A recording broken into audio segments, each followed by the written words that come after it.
தமிழக அரசுக்கு இது வெட்கக்கேடு. உயர்நீதிமன்ற மதுரை கிளை அதிரடி தீர்ப்பு. மதுரை அகதிகள் முகாம் பகுதியைச் சேர்ந்த அதிபதி என்பவர் கடந்த 2014ஆம் ஆண்டு சென்னை உயர்நீதிமன்ற மதுரை கிளை வழக்கு ஒன்றை தொடங்கியிருந்தார்.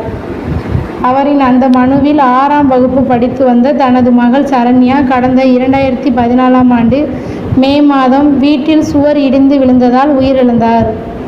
அதற்கு இழப்பாக 10 லட்சம் ரூபாய் வழங்க உத்தரவிட வேண்டும் என்று அவரின் மனுவில் கோரிக்கை வைத்திருந்தார்.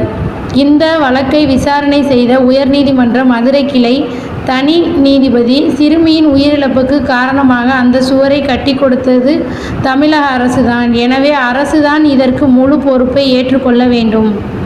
5 லட்சம் ரூபாய் தமிழக அரசு சிறுமிக்கு இழப்பீடாக வழங்க வேண்டும் என்று உத்தரவு பிறப்பித்தார். இந்த உத்தரவை எதிர்த்து தமிழக அரசு தரப்பில் மேல்முறையீடு மனு தாக்கல் செய்யப்பட்டு இருந்தது.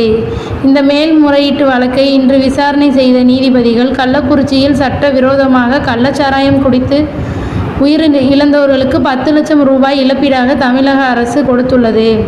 ஆனால் சுவர் இடிந்து உயிரிழந்த சிறுமிக்கு இழப்பீடாக கொடுக்க முடியாமல் இந்த மேல்முறையீட்டு வழக்கை தொடர்ந்திருப்பது அரசுக்கு வெட்கக்கேடானது.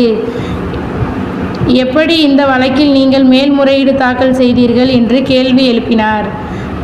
மேலும் இந்த மேல்முறையீடு வழக்கை தாக்கல் செய்த அரசுக்கு 50,000 ரூபாய் அபராதம் விதிப்பதாக மனுவை திருப்பி பெற்றுக்கொள்ளுமாறு நீதிபதிகள் உத்தரவு பிறப்பித்துள்ளனர்.